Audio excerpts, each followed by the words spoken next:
Oremos. Santo, santo, santo, excelso, amorável Deus, Pai, Criador dos céus e da terra, a Ti toda honra, toda glória e todo louvor.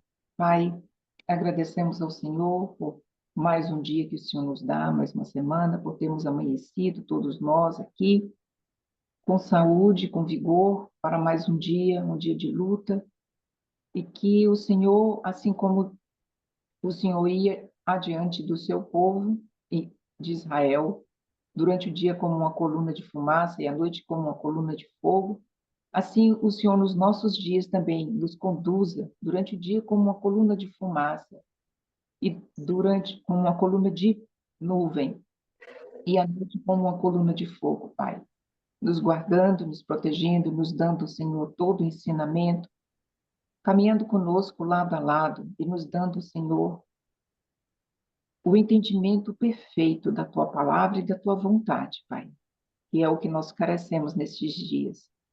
Por favor, Pai querido, esteja conosco agora neste estudo, que o teu Espírito Santo esteja aqui no nosso meio, permeando-nos com sabedoria, conhecimento, entendimento em tudo, para que aquilo que nós aprendermos agora, Senhor, seja entronizado em nossos corações e que não fique somente, Senhor, nas, nas letras deste livro, nas páginas deste livro, mas que seja vivência para nós, Pai. Que nós não só aprendamos a, a estas lições, mas a usá-las, a vivê-las, Pai. E possamos, através destes ensinamentos que o Senhor tem tão graciosamente derramado sobre nós, passar a outras pessoas, Senhor, para que a elas também chegue a salvação. Nós agradecemos, sabendo que não somos merecedores, mas é pelos méritos de Cristo Jesus. Amém. Então, nós estamos lendo o livro Mensagem do Terceiro Anjo, de 1895, volume 2, capítulo 16, e o título é Não Eu, mas Ele. Abra sua Bíblia no capítulo 58 de Isaías. Vamos ler uma parte desse capítulo para começar esta noite, onde terminamos na noite passada. Clama em alta voz, não te detenhas. Levanta a tua voz como trombeta e mostra ao meu povo a sua transgressão e à casa de Jacó os seus pecados. Contudo, buscam-me todos os dias e desejam conhecer os meus caminhos, como um povo que pratica a justiça e não abandona a lei do seu Deus. Isaías 58, 1 e 2. Como se estivesse em harmonia com todas as ordenanças do Senhor. Perguntam-me sobre as ordenanças da justiça. Tem prazer em se aproximar de Deus. Porque jejuamos, dizem eles, e tu não vês? Por que afligimos a nossa alma e tu não tomas conhecimento? Eis a resposta. Eis que no dia em que jejuais, procurais o vosso próprio prazer e exigis todo o vosso trabalho. Eis que para contendas e debates jejuais, e para ferirdes com punho de iniquidade. Não jejueis como hoje, para fazer ouvir a vossa voz no alto. É este o jejum que eu escolhi? Isaías 58, 2 e 5. Dura essa palavra. O texto pergunta: é este o jejum que escolhi, que um homem aflige a sua alma de dia? Uma outra tradução é preferível. Para que um homem aflige a sua alma por um dia, alguém pretende jejuar. Ele não come nada, talvez do de jejum ao jantar, e aflige sua alma ao passar fome dessa forma. Ele chama isso de jejum. Ele afligiu sua alma por um dia. É este o jejum que escolhi para que um homem aflija sua alma por um dia? É para inclinar a sua cabeça como um junco e espalhar pano de saco e cinzas debaixo de si? Chamarás tu a isto um jejum e um dia aceitável ao Senhor? Isaías 58, 5. Este é o jejum que o Senhor ordenou. Então vamos lá, o jejum que agrada ao Senhor. Não é este o jejum que escolhi? Para desfazer as ataduras da impiedade, desatar as cargas do jugo e e deixar livres os oprimidos e quebrar todo jugo? Não é repartir o teu pão com o faminto e recolher em casa os pobres desabrigados, quando vires o nu, cobri-lo e não te esconderes da tua própria carne? Isaías 58, 6. Então, aqui nós vimos o jejum que agrada ao Senhor. Não é a questão de ficar dias e dias sem comer ou sem beber, mas é exatamente fazer o que apraz o Senhor, fazer a vontade dele. Nesse ponto, concluímos o estudo da noite passada. Esse é o jejum que Deus escolheu para o seu povo, o jejum aceitável ao Senhor. Mas é um tipo de jejum que nunca pode ser praticado por aqueles que desejam fazê-lo, até que cheguem a uma situação em que vejam Jesus Cristo como ele é, identificado com cada alma nesta terra, e estejam dispostos a tratar cada pessoa de acordo com o relacionamento que Cristo estabeleceu com ela. Quando alcançarmos essa condição, quando alcançarmos essa condição em Cristo, pois essa condição está nele, esse será o jejum que faremos o tempo todo.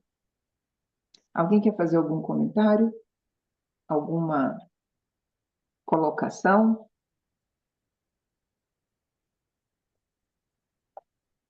A irmã White diz que o jejum é a pessoa abster-se de tudo que é prejudicial.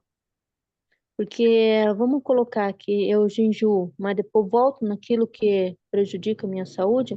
Quer dizer, um jejum saudável é até bom, tanto físico, mental e espiritual. O físico da gente, a mente da gente fica um raciocínio mais lógico para a gente ter a compreensão. É aquilo que está nos atrapalhando. Então, o que que é? Abster-se, tirar aquilo lá, não usar mais também. Esse é um melhor jejum. E claro, né, ali Jesus Cristo está falando, às vezes aquilo que nos prejudica, a gente não deixa de fazer aquilo que é a obra de Deus, que é importante, nós tem que estar fazendo e não faz. Então a gente tem que deixar daquilo que nos está atrapalhando a fazer. Sim, exato. Esse é o melhor jejum que Jesus Cristo, do que aquilo que eles faziam muito como achando, né? Eles até no meio da praça para se aparecer, ou achando que eles não fazendo isso nem fazendo aquilo, eles estavam ganhando o céu, uma obra, quer dizer, eles estavam querendo ganhar o céu pelas obras, né? Então nós temos que fazer uma abstinência daquilo que nos está atrapalhando fazer a obra e ao mesmo tempo o nosso corpo também, quer dizer, tudo é a parte que entra no jejum. Sim.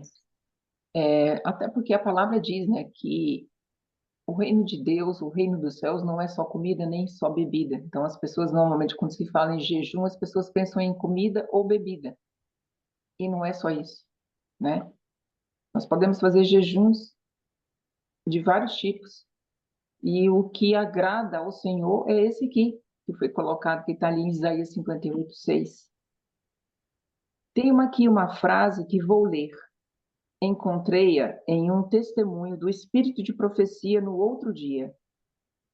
Pesquise o céu e a terra, e não há verdade revelada mais poderosa do que aquela que manifesta em misericórdia aqueles que precisam de sua simpatia e ajuda para quebrar o jugo e libertar os oprimidos. Aqui a verdade é vivida, a verdade é obedecida, a verdade é ensinada como está em Jesus. Portanto, é demonstrando misericórdia para com aqueles que precisam de compaixão, ajudando a quebrar o jugo deles e libertando os oprimidos. Aqui a verdade é vivida, a verdade é obedecida, a verdade é ensinada como está em Jesus. Isso não nos leva ao lugar onde Jesus está e não se trata do próprio Jesus? O que estamos estudando é justamente que Jesus se conectou com cada alma na terra, que ele se conectou com cada um na carne pecaminosa e que, portanto, não devemos nos esconder daqueles que são a nossa carne. Quando nós, que professamos o nome de Cristo, tivermos grande consideração por ele em cada ser humano com o qual ele se conectou, haverá uma grande companhia de ajuda cristã, onde quer que haja uma igreja adventista do sétimo dia. Aí tem uma notinha de rodapé que diz assim: órgão que reunia cristãos de várias denominações em prol de realizar trabalhos de assistência social para os pobres no século XIX nos Estados Unidos. Essa companhia de ajuda cristã. Então, o trabalho de ajuda cristã acontecerá em todos os lugares, o tempo todo, pois isso é o cristianismo em si. Não tenho nada contra as companhias de ajuda cristã que foram organizadas, exceto que é uma pena que elas tenham sido formadas por tão poucos adventistas do sétimo dia. E essa é a única coisa ruim disso, porque apenas uma pequena parte da igreja está disposta a se envolver no trabalho de ajuda cristã ou a se organizar em companhias de ajuda cristã. Qual é a nossa profissão no mundo? Professamos o nome de Cristo, o que exige que respeitemos o investimento que ele fez em cada vida humana e que ministremos a todos os necessitados. Por outro lado, a organização de grupos de ajuda humanitária por motivação de mero dever, auto-obrigação e autocomprometimento com seu trabalho, sem ver Cristo nele, separado do relacionamento com Cristo e do amor por ele, que é capaz de apreciar seu interesse em cada ser humano e que ministra em seu nome de acordo com o vínculo que ele estabeleceu com cada ser humano. Também significaria não alcançar o objetivo. Há outros tipos de trabalho cristão, mas nenhum é maior do que esse. Vamos, entre aspas, a citação da irmã Ellen White, pesquise o céu e a terra, e não há verdade revelada mais poderosa do que aquela que se manifesta no trabalho por Cristo e no ensino da verdade como ela é em Jesus. Não há igual no céu ou na terra. Agora, exatamente no momento em que esse jejum é necessário em todos os lugares e especialmente entre nós, que grande bênção temos, porque o Senhor nos leva a esse ponto, revelando diante de nós a questão, dando-nos o Espírito e o segredo que operará todas as coisas em nome de Cristo, por sua causa, com seu Espírito e por cada ser humano, pois Cristo comprou cada pessoa. Onde quer que encontremos um ser humano, Cristo está ligado a ele. Onde quer que ele deseja, ou onde quer que ele esteja, Cristo está interessado nele. Ele investiu tudo o que tem nessa pessoa. Isso deve nos levar a sempre fazer tudo o que pudermos para apresentar os encantos de Cristo, as graças de Cristo e sua bondade àqueles que não o conhecem. Embora ele tenha investido tudo neles, para que eles sejam atraídos para uma condição em que também possa corresponder à bondade de Cristo e ao maravilhoso investimento que ele fez neles. Se você fizer isso por causa dos homens ou para seu próprio crédito, é claro que poderá ser enganado.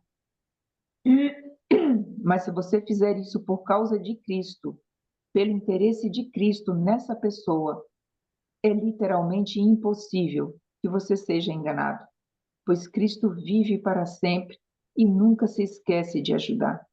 Dá a quem te pede, e não o negues a quem quer que te pedir emprestado. Mateus 5, 42. Este é o princípio envolvido. É a Cristo que estamos fazendo isso. Como vimos no tema anterior, embora uma pessoa possa desprezar Cristo e não acreditar nele enquanto viver no mundo, acabando por afundar na perdição, Cristo, naquele grande dia em que me colocará à sua direita, não se esquecerá dos seus filhos desprezados. Lembrando-se dessa pessoa, ele dirá: sempre que o fizestes a um destes meus pequeninos irmãos, a mim o fizestes. Mateus 25, 40. Algum comentário?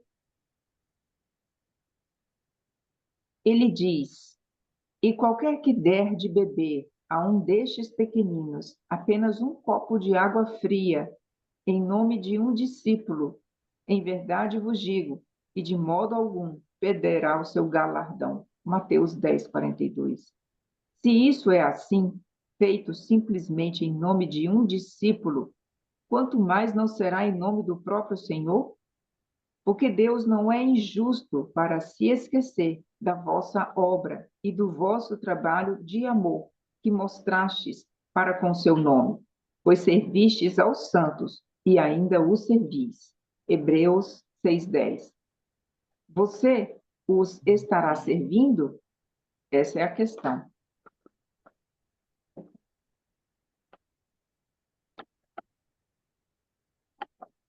Essa é a verdadeira comunhão, a verdadeira fraternidade. Hoje em dia, ouvimos muito sobre a paternidade de Deus e a irmandade do homem. Grupos de diferentes tipos estão sendo constantemente organizados com base na ideia do que eles chamam de paternidade divina e fraternidade humana. Mas a deles é uma fraternidade exclusiva. Se você pertence ao nosso grupo, então desfrutará da fraternidade humana, mas se não, não temos nada a ver com você. Até as próprias igrejas agem dessa forma. Se você pertence à nossa igreja, aqui você tem comunhão humana. Mas se você não pertence, não temos nenhum interesse especial em você, pois não é nossa missão nos preocuparmos com as necessidades daqueles que estão fora da igreja. Assim tem sido a nossa fraternidade. Alguém quer fazer algum comentário?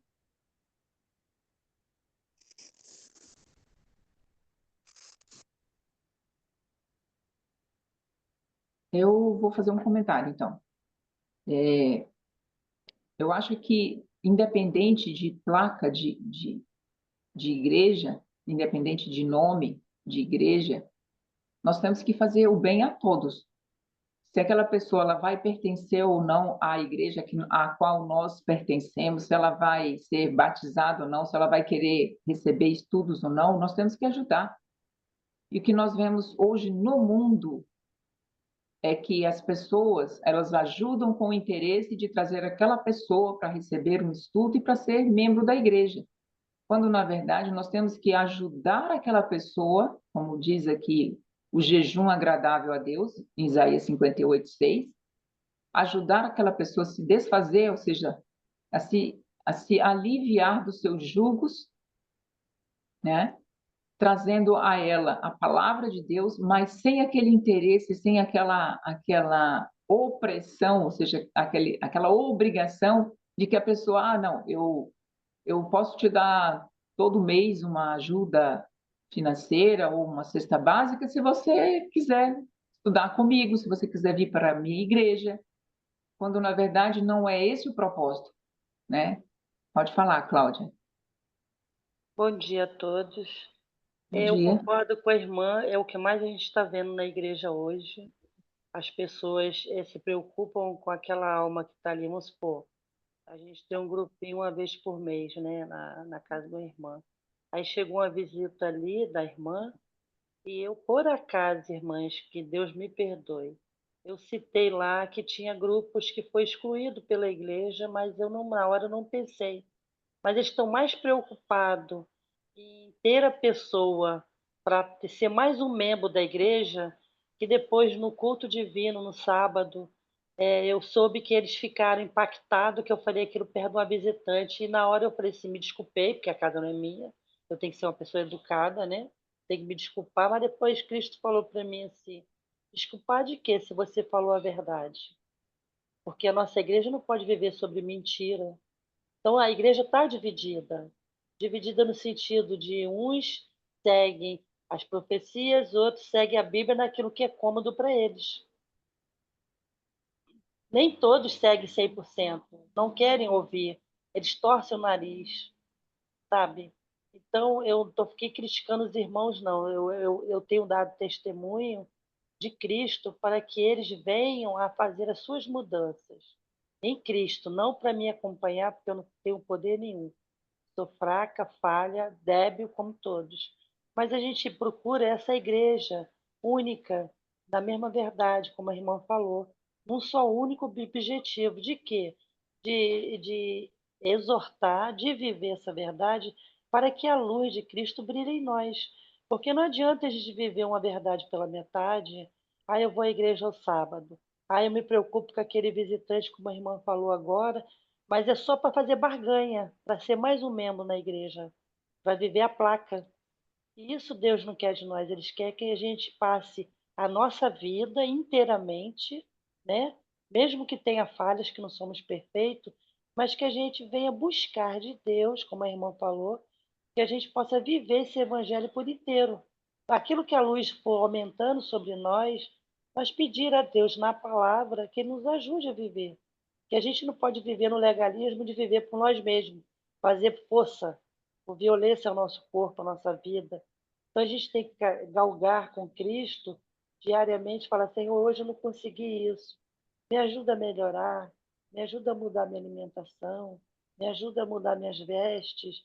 Então, a lista de profecia tem todas as orientações, como os 8 remédios, como a irmã falou no começo, mas que as pessoas na igreja, quando eu falo pessoas, que eu também fui essa pessoa um dia, mas que a gente possa ajudar o outro sem interesse de barganhar, mas de que a gente possa viver essa mensagem intensamente para a glória de Deus, não para ser mais um membro dentro da igreja. Porque o que eu vejo é que eles vão perseguir o povo que quer viver essa mensagem. Ele, que a gente possa pedir a Deus que não seja um perseguidor, mesmo que venha a ser perseguido. Porque o perseguidor, a gente sabe que o perseguidor quem é, né? É só esse Sim. meu complemento. Muito obrigada. O que nós temos que ter em mente, irmãos, é Cristo. Cristo é o nosso alvo. E é para lá que nós devemos conduzir as pessoas. É claro que isso não é de forma alguma fraternidade. A verdadeira paternidade de Deus e a fraternidade humana é a fraternidade do homem em Jesus Cristo. É ver como Jesus Cristo se uniu a cada ser humano e como ele deu tudo por cada ser humano. Com isso, ele derrubou o muro de separação que existia entre eles. Em sua carne, que era a mesma que a nossa, ele derrubou o muro de separação entre nós, para fazer dos dois um novo homem em si mesmo, trazendo paz. E nele não há judeu nem grego, negro nem branco, bárbaro nem estrangeiro, escravo nem livre. Não há nada disso. todos são um em Jesus Cristo. E Deus não faz acepção de pessoas. Se Deus não faz acepção, quem somos nós para fazermos? Somente em Jesus Cristo está a paternidade de Deus e a fraternidade do homem. E em Jesus Cristo encontramos a fraternidade humana somente quando encontramos Cristo como o irmão de cada ser humano. As Escrituras dizem: ele não se envergonha de chamá-los de irmãos. Hebreus 2:1. A quem chamar de irmãos? Todo filho que participa da carne e do sangue. Cristo não se envergonha de chamá-lo de irmão. Ele não se envergonha de ir até ele e pegá-lo pela mão, embora seu hálito cheire a álcool, e dizer-lhe: venha comigo e você conhecerá um caminho melhor. Essa é a verdadeira fraternidade humana. O trabalho de Satanás sempre foi fazer o homem acreditar que Deus está o mais distante possível. Ao contrário, o Senhor sempre se esforçou para fazer o homem saber que ele está o mais próximo possível de cada um de nós. Lemos: certamente ele não está longe de cada um de nós. Atos 17:27.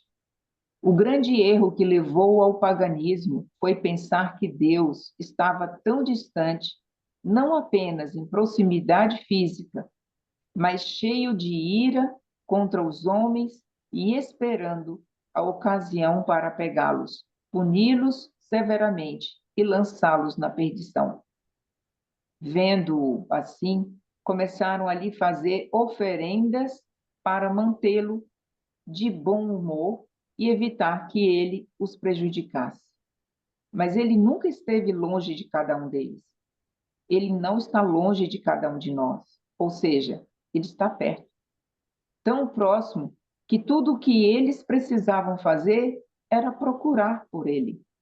Mesmo estando cegos, como estavam, tudo o que precisavam fazer era procurar por ele e poderiam encontrá-lo. Atos 17, do 21 ao 28. Depois veio o papado, a própria encarnação dessa inimizade entre o homem e Deus. Essa encarnação do mal é apresentada sob o nome de cristianismo e, mais uma vez, coloca Deus e Cristo tão distantes que ninguém pode se aproximar deles. Assim, todos os santos católicos vêm antes de Deus. Alguém quer fazer algum comentário? Como se isso não bastasse, ele está tão distante que Maria, seu pai e sua mãe, bem como todos os outros santos católicos, incluindo Joana d'Arc e, em breve, Cristóvão Colombo, tiveram que vir para mediar entre Deus e os homens, para estabelecer contato, a fim de garantir que não passassem despercebidos por ele. Isso é terrível. Mas isso nada mais é do que uma invenção satânica. Ou seja, é colocar os homens antes de Deus. É confiar nos homens a salvação que somente Deus pode dar. Cristo não está tão distante assim. Ele está próximo o suficiente para não permitir que um único indivíduo se interponha entre ele e eu, ou entre ele e você. E é exatamente assim que Deus quer que o vejamos, tão próximo a ponto de tornar impossível que algo ou alguém se interponha entre nós. Mas para quantos ele já chegou tão perto assim? Ele não está distante de nenhum de nós, nem mesmo dos pagãos. Alguém quer falar alguma coisa? A personificação dessa inimizade contra Deus, que separa o homem de Deus, o papado, reconstruiu essa barreira. Aqui vem o pensamento ao qual já me referi, que Deus é tão santo que seria totalmente inapropriado que ele se aproximasse de nós, entrando em contato com uma natureza como a nossa, pecaminosa, depravada, decaída. Portanto, Maria teve que nascer imaculada, perfeita, com natureza humana, não pecaminosa e mais elevada do que os querubins e serafins. Assim, Cristo que nasceu dela assumiu a natureza humana absolutamente não pecaminosa que ela possuía. Agora, isso coloca Cristo mais distante de nós do que os querubins e serafins, e em uma natureza humana não pecaminosa. Mas se ele se aproximar de nós com uma natureza humana não pecaminosa, está muito distante da nossa realidade, pois preciso de alguém que esteja muito mais próximo de mim do que isso. Preciso de alguém para me ajudar que saiba o que é a natureza humana pecaminosa, pois é essa a que eu tenho. E foi essa que o Senhor assumiu. Ele se tornou um de nós. Você pode ver que isso é verdade hoje, em todos os aspectos. Agora que o papado está tomando posse do mundo inteiro e a imagem dele está seguindo seus passos sinistros, esquecendo tudo que Deus é em Jesus Cristo, bem como o que Cristo é no mundo, tendo a forma de piedade, mas sem sua realidade, sem o poder. Não é exatamente o que é mais necessário no mundo hoje que Deus proclame mais uma vez os verdadeiros méritos de Jesus Cristo e sua santidade? Jesus Cristo é de fato santo, perfeitamente santo, mas sua santidade não é daquele tipo que tem medo de se associar com aqueles que não são santos, ou medo de que a sua santidade seja corrompida. Qualquer pessoa que possua esse tipo de santidade que a impossibilita de se associar em nome de Jesus com os caídos, perdidos e degradados, por medo de se corromper, é melhor livrar-se dela o mais rápido possível, obtendo em troca a santidade genuína, pois a santidade que possui não tem valor, já está corrompida desde o início. E não é verdade isso, irmãos? Muitas vezes nós nos colocamos numa situação, numa posição em que a gente olha as pessoas na rua, as pessoas exatamente nessas condições, aquele alcoólatra ali caído na rua, aquela prostituta, aquele usuário de drogas, e a gente pensa, eu não vou ali não. Eu primeiro tenho medo. Segundo, eu acho que é perigoso, acho que essa pessoa nem vai me ouvir. E isso eu não estou falando para vocês, não, eu estou falando de mim. Muitas vezes eu já fiz isso. Acho que aquela pessoa não está preparada para ouvir, acho que ela nem vai me entender, acho que ela não vai me ouvir. Olha o preconceito que nós temos, digamos assim, o pré-julgamento que nós fazemos das pessoas. Quem somos nós? Em primeiro lugar, Deus não nos constituiu juízes, né? Mas a gente tem esse preconceito e a gente nem conhece o coração dessas pessoas. Às vezes, aquela pessoa que está ali na rua, um drogado, uma prostituta, um alcoólatra caído na rua, ele está ali por circunstâncias que muitas vezes nós estamos caminhando para elas, ou seja, por falta de um amor verdadeiro, por falta de um arrependimento genuíno, de uma piedade genuína, aquela pessoa foi parar ali. E ela, às vezes, muitas vezes, ela busca muito mais o Senhor do que nós que estamos guardadinhos dentro da igreja, dentro dos nossos lares. Muitas vezes ela clama ao Senhor e nós passamos do lado dela e perdemos a oportunidade de falar. E depois que eu tive essa consciência, eu vi, Senhor, me perdoe, porque é a nossa natureza, é, é a natureza satânica do pecado. Mas não é porque nós temos essa consciência que nós vamos continuar assim. É o permitir que Jesus verdadeiramente habite e modifique, transforme o nosso ser. Pergunta: e quanto à reputação?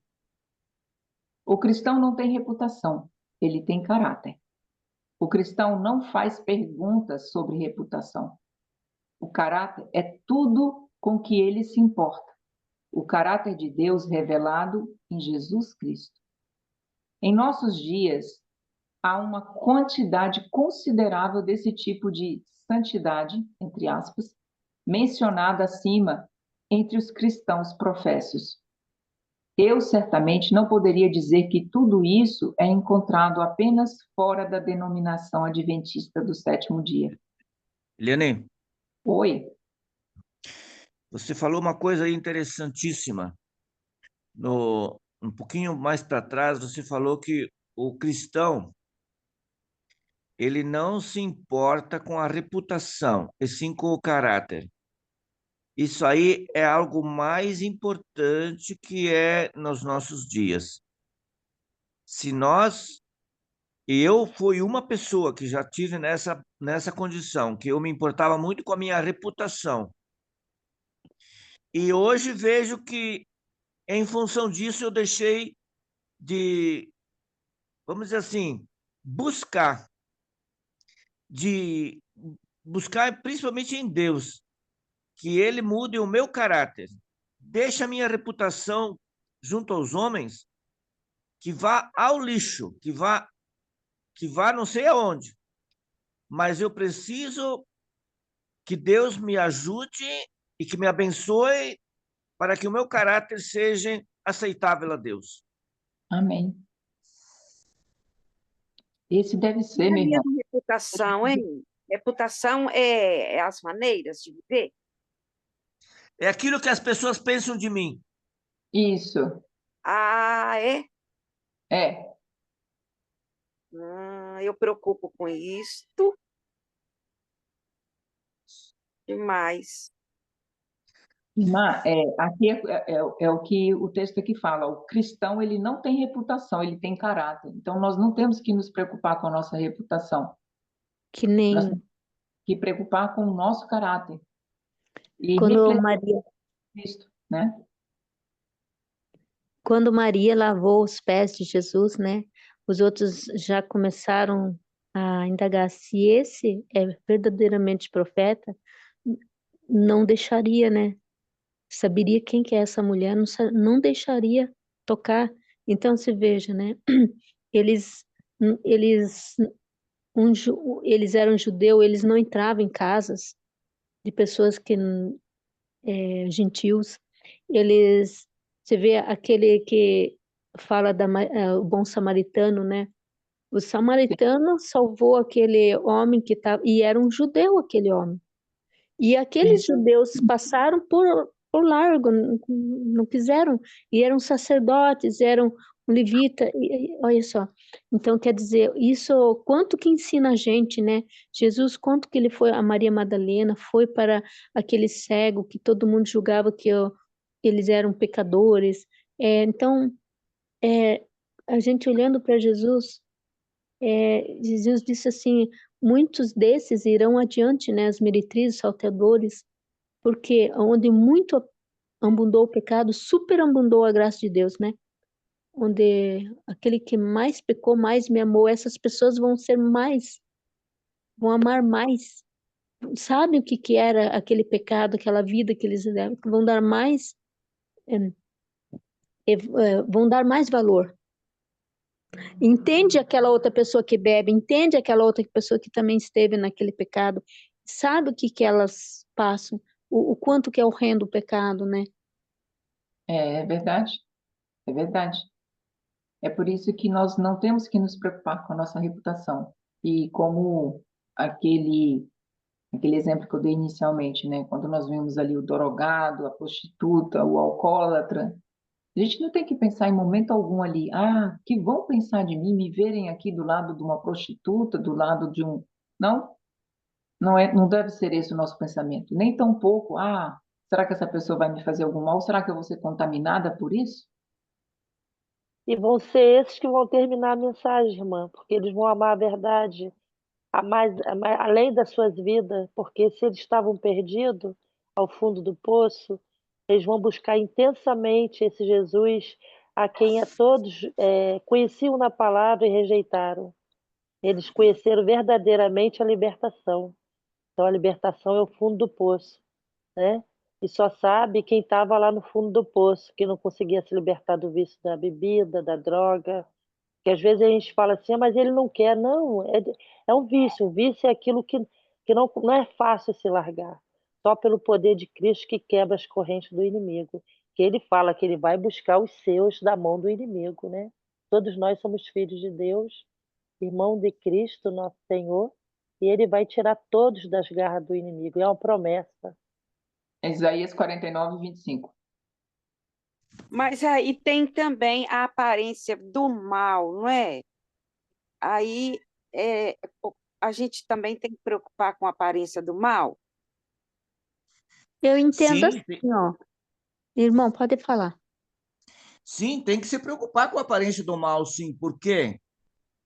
Porque se eu. Vamos imaginar o seguinte: que eu não tenho. Vamos supor que eu tenho vício de tomar cerveja com álcool. Aí alguém me critica por eu ser adventista e tomar cerveja com álcool. Ah, mas aí tem uma cerveja lá que não é com álcool. Eu vou fazer o seguinte, então, eu vou passar a tomar cerveja com álcool, sem álcool. Mas seria a mesma coisa que um homem é viciado a trair a esposa dele e ele gosta de uma outra. De vez em quando, ele, para satisfazer o ego dele, ele puxa lá da carteira dele a fotografia da outra. E isso é uma das coisas que é justamente isso que está sendo falado aí agora. Aparência do mal. Eu não tô fazendo nada com aquela mulher, mas eu estou abrigando dentro do meu coração uma simpatia dela de uma forma velada. Aí a aparência do mal. Então, deixa eu dar um exemplo aqui, se vocês podem me ajudar. A cidade que eu moro, eu tenho que pegar ônibus para ir para a igreja. E agora, na cidadezinha mais distante da minha, tem um senhor, não é velho, não. Eu já sou velha, né? Ele está indo à igreja. A esposa dele agora não está indo mais, ele tem ido sozinho. Esse sábado agora, eu peguei carona com ele para ir. Eu posso fazer isso? Ou é uma aparência ou vai causar uma aparência do mal nas pessoas que me verem ao chegar, até mesmo chegando na igreja e até mesmo pegando esse carro aqui na porta da minha casa? Irmã, esse é um assunto difícil, na minha opinião, difícil de opinar pelo seguinte, vai depender do calibre espiritual que cada pessoa vai te ver com ele. Você está fazendo a coisa certa, mas poderá ter alguém que vai ver as coisas de outra maneira. Isso pode dar ensejo à aparência do mal, mas você entende como é que é? Ele vai todo sábado e eu tenho que pegar o ônibus. A coisa mais, assim, complicada, Eu né? vejo assim, a mais aparência do mal é quando você fosse com ele dar estudo bíblico. Porque aí o que os outros entendem? Ah, deve ser marido dela. Os outros, né? Então tem que evitar, mas se alguém fosse junto, mais alguém fosse junto, seria bom. Nessa carona, vamos dizer, mais uma mulher, mais um outro homem. Às vezes tem pastores que, vamos colocar, que tinha um irmão pastor, né? E quando ele ia lá para mim fazer as visitas com ele levava um irmão junto. Ele ia na frente com o irmão e eu ia atrás para a gente ir na nas casas com o carro do pastor, e era para evitar, né? Evitar ele como pastor e eu na frente com ele, no carro, andando lá, fazendo visita. Aí tinha um outro irmão junto ali, não tinha más aparências, né? Coisas assim. A pessoa que não toma café fica tomando descafeinada. E para que tomar? Parece que lembra, a cerveja sem álcool. Eu acho que tem que evitar essas aparências, né? A pessoa vê lá ele com uma latinha para dizer, tá tomando cerveja. Mas é sem álcool. Mas para que tomar cerveja sem álcool? Eu entendo assim, para que tomar café descafeinado? Também faz mal, né? Irmã Inês, Não existe café descafeinado. Café é café.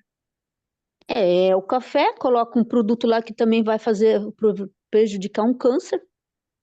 Isso é só E aparência. O é uma café de aparência. milho faz mal, meninas? não, a gente está falando do café que tem cafeína, Tá, né? tá bom, tá bom.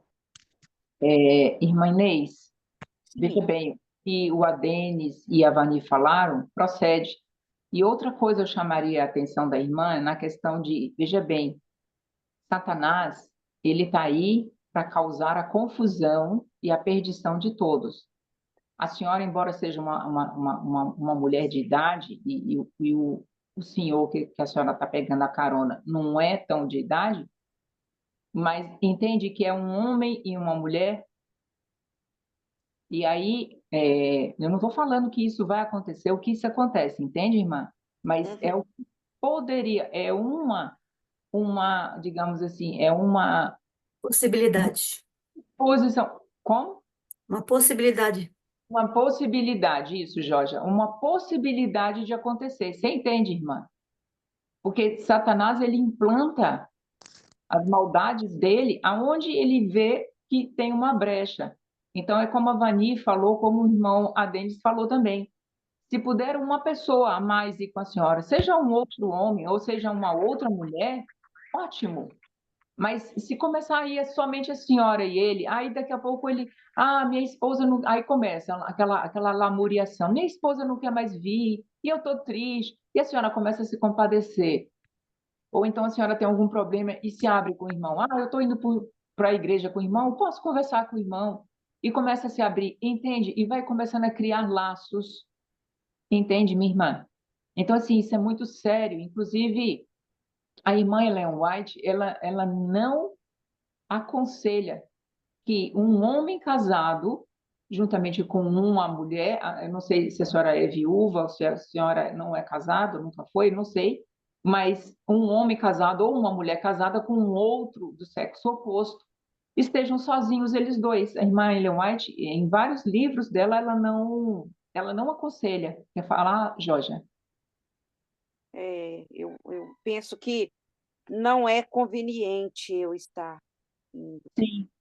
Embora seja para a senhora, embora seja uma coisa muito boa, porque evita da senhora pegar o ônibus, né? É cansativo e tudo mais, mas eu, na minha modesta opinião, que eu acho que foi a opinião também dos outros irmãos, evite. Irmãos, deixa eu dar só a minha opinião. Entende? Uhum. Oi? Eu vou dar a minha opinião. O mundo hoje não tem diferença de idades. É homens idosos com mulheres novas, é mulheres idosas com rapazes novos. Então, isso já é a aparência do mal para ser copiado. Então, eles vão certamente julgar a irmã e o irmão, independente de ser cristão ou não. Hoje em dia, dentro das igrejas, como a gente falou no começo, não está havendo mais a separação de povo de Deus. Dentro do povo de Deus vai ver os ímpios, que se diz vestido de roupa de cristão. Então, é essa aparência do mal que está sendo falado hoje, para evitar essa aparência, para que não venham defamar a irmã, que a irmã sendo uma pessoa consagrada, entendeu? Uhum. Então, vamos dar aqui prosseguimento. Tá bom, obrigada. Nada. É esse tipo de santidade que leva muitos a reclamar, quando um irmão ou irmã, especialmente uma irmã, tem de ir e trabalhar em favor dos caídos e desafortunados, simpatizando com eles e ajudando-os. Se você se associa com pessoas assim, não posso mais me associar com você.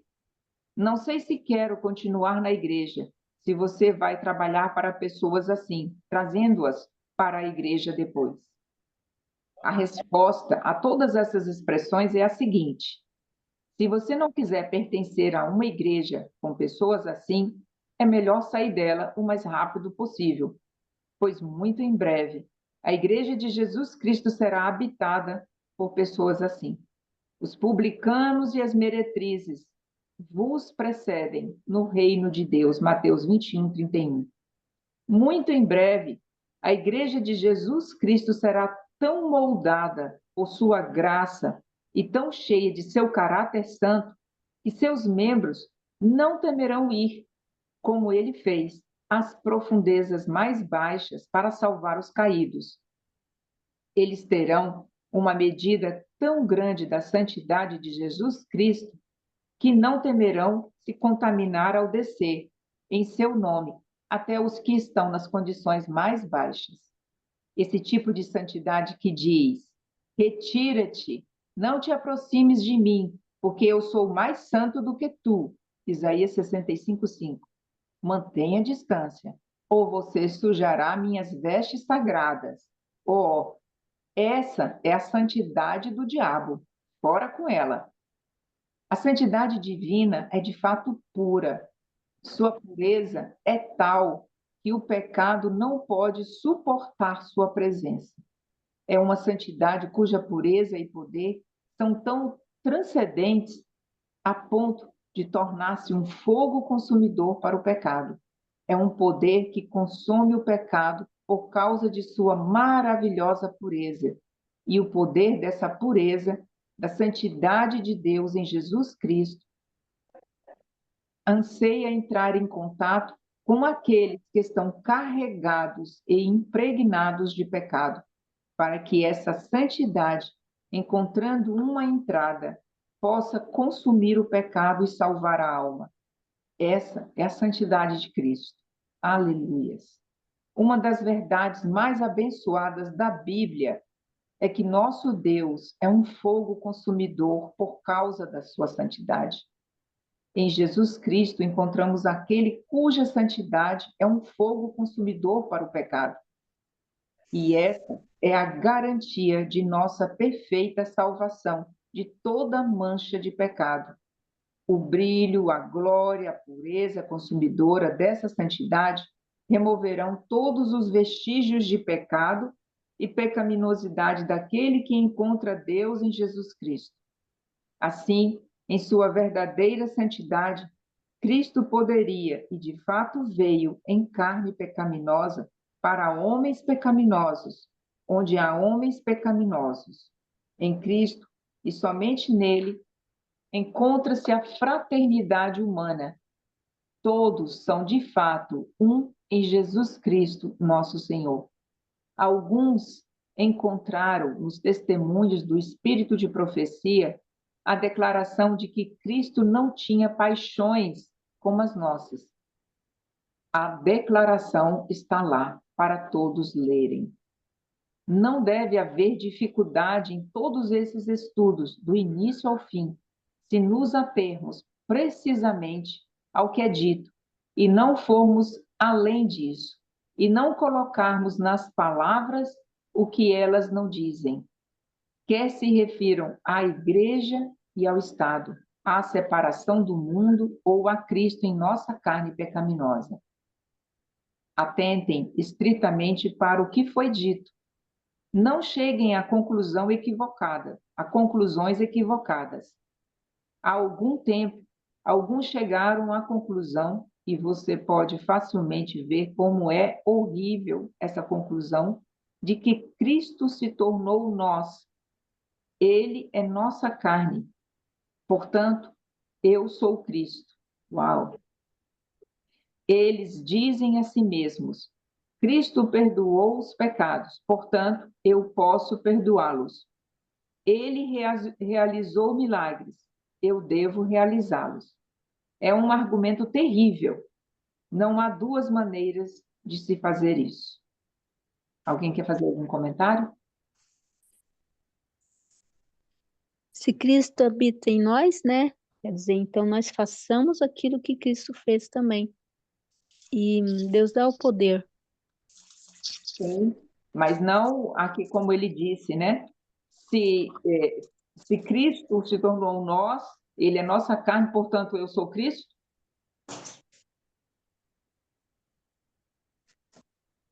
Há uma, há uma Não, não corrente. somos Cristo, nós somos pequenos. Pequenos é exemplos, porque nós, para sermos, termos Cristo dentro de nós, temos que ter comunhão com Ele para que Ele possa agir e falar ao nosso ouvido. Não que vamos ser Ele, vamos ser guiados por Ele. Sim, nós temos Cristo em nós, né? Mas há uma corrente hoje rodando o mundo aí, nessa questão, né? Mas isso já criou bastante polêmica aqui, nós não vamos agora adentrar. Você quer falar, Denis?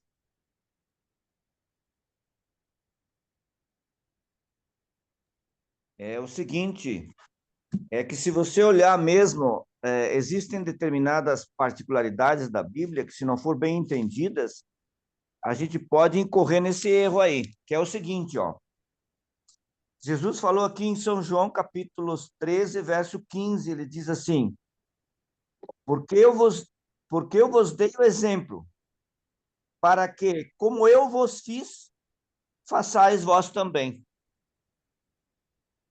Então, muitas pessoas entendem que podem ser o Cristo, fazer o que ele fez, fazer tudo o que ele fez, fazer os milagres, fazer isso, fazer aquilo outro. Mas o que Jesus diz aqui não é bem o que essa pessoa estava falando, é outra maneira. E a gente tem que ter muito cuidado para não ultrapassar a linha que é nossa e de Cristo. O que nós temos que estar é nele, é buscar ele. E se ele quiser fazer alguma coisa, é outra história. Mas nós não queremos, não, aliás, nós não podemos fazer com que o meu eu seja o de Cristo. Mas, pelo contrário, o eu de Cristo que esteja em mim. Exato, exato. Exatamente isso. Cristo falou que nós poderíamos fazer obras maiores do que ele fez se nós tivéssemos, Isso, né? exatamente. É essa parte que é o perigo. Exato, mas não eu me autodenominar, eu sou Cristo agora. E eu posso perdoar pecados, porque a própria palavra diz que só há um que pode perdoar pecados, Exatamente. né? Eu perdoo alguém que, por exemplo, me magoou. Se a pessoa vier me pedir perdão, você me perdoa? Sim, eu perdoo, mas eu não posso perdoar pecados. Então, assim, que nós não confundamos essas coisas, né? Cristo se tornou nós e veio em nosso lugar, fraco como somos, e sendo em todos os aspectos como nós, para que pudesse ser feito assim para sempre, e nunca para que pudéssemos ser Ele mesmo. Não. É sempre Deus que deve se manifestar, não nós. Para que assim fosse, Cristo se esvaziou de si mesmo e tomou nossa natureza, para que o próprio Deus pudesse vir a nós, aparecer em nós e ser revelado em nós e por meio de nós, em tudo. É sempre sobre Deus e nunca sobre nós. O que significou nossa ruína no início foi nossa autoexaltação. Exatamente aquilo que Satanás falou ali para Eva no Éden. Os seus olhos se abrirão e vocês serão como Deus. Porque era isso que ele queria desde o princípio, né? Ser como Deus. Então, a nossa autoexaltação é a nossa ruína. Nossa autopromoção e o fato de nos colocarmos acima de Deus. Para que pudéssemos nos livrar de nosso eu maligno, Cristo se esvaziou de seu eu justo e se colocou no lugar de nosso eu maligno, crucificando-o, sujeitando-nos para sempre, para que Deus pudesse ser tudo em todos. Tudo. Em quantos? Em todos.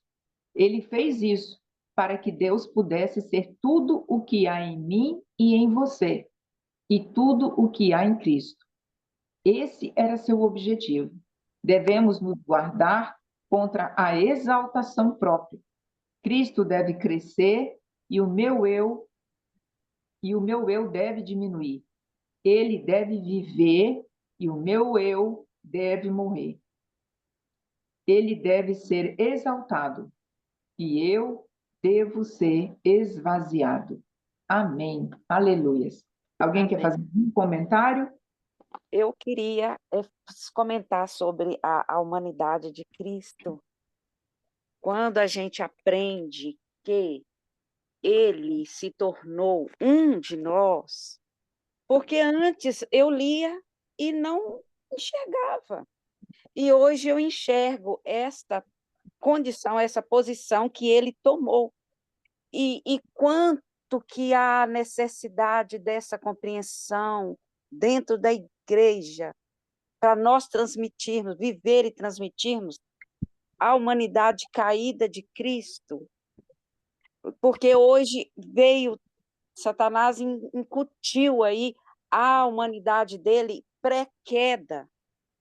E eu entendo assim, que toda justificação pela fé, toda compreensão de salvação, do plano da salvação, inicia com essa humanidade pós-queda de Cristo Jesus. E vem Satanás e tira, e a grande liderança é uma guerra. Isso está acontecendo um grande conflito dentro da nossa igreja, grave, gravíssimo, a partir dessa compreensão. E quando a gente compreende essa humanidade que se igualou à nossa fraqueza, é uma grandeza tão grande, é assim, um completo imenso, que traz alegria, que traz é tudo. Eu não sei nem colocar a palavra correta para expressar a alegria que essa condição traz para nós. E a igreja, infelizmente, perdeu esta alegria.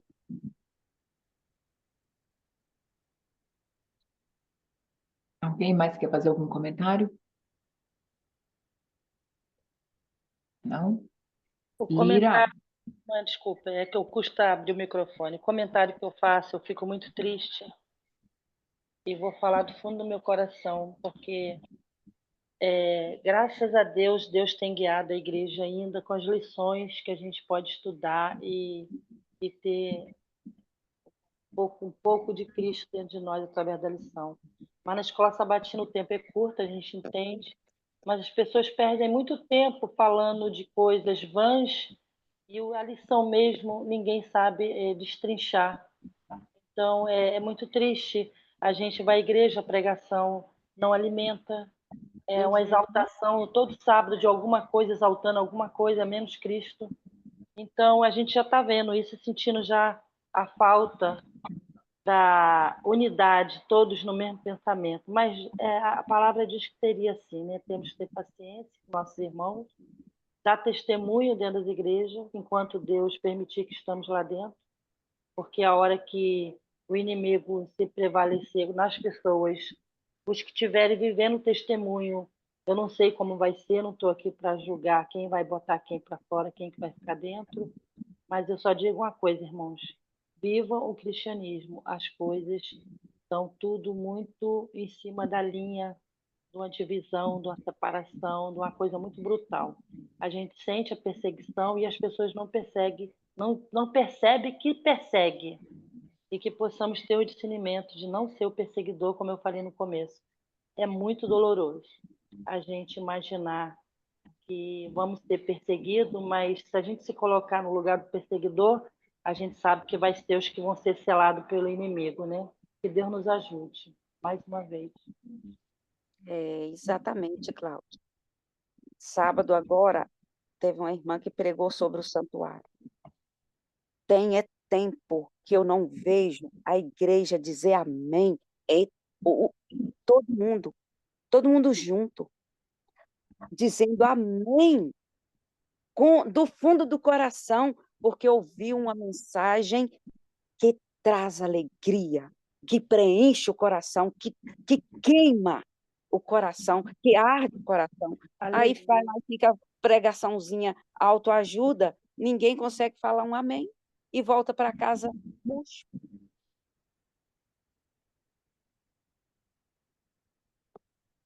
Lira, posso te pedir que faça a nossa oração final? Pode sim. Oremos então. Grandioso Deus, maravilhoso Pai, somos tão pequenininhos, Senhor, tão pequenininhos.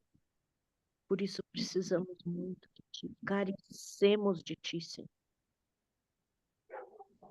Queremos entregar, Senhor, esse dia em Tuas mãos, agradecer pelo estudo de hoje, mas que Tu possas tomar esse dia em Tuas mãos, Senhor, nos dirigindo, guiando, não pelos nossos gostos, pelo